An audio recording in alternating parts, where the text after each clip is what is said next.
Ty máš osobní nějakou, ať už přímou nebo nepřímou zkušenost s anorexií, s bulimií? Akože s bulimiou mám ten tlak, ten adrenalín, tak vtedy to telo už bojuje s jednou vecou a vtedy nemyslí na to iné.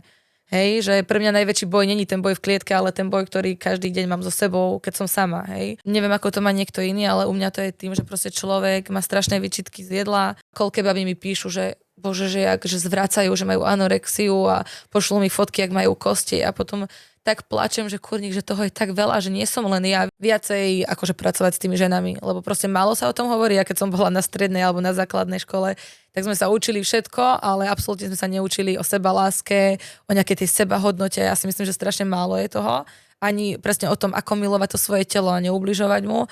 Takže určite by som chcela niečo takéto, proste cez ten Instagram dodávať ženám a dievčatám tú silu a sebavedomie. Není hanba si povedať o pomoc, alebo není hanba povedať, že som tú pomoc vyhľadala a liečím to, hej. Vieš, a to som aj cítila, že už potrebujem pomoc, lebo ja už aj pred tým zápasom, ja som sa síce piatok doplnila, ale aj tak som všetko dala zo seba von, lebo som si povedala, že ty kokos, ja nechcem pribrať, aby teraz veľká. Po zápase som plakala, všetci, že splačila, lebo som vyhrala, ale plakala som, lebo viem proste, čo zažívala som každý deň v hlave, vieš, že ja viac zápasím presne s tými myšlienkami v hlave a také tie vnútorné boje sú pre mňa o dosť náročnejšie ako to, že teraz idem spárovať alebo zápasiť.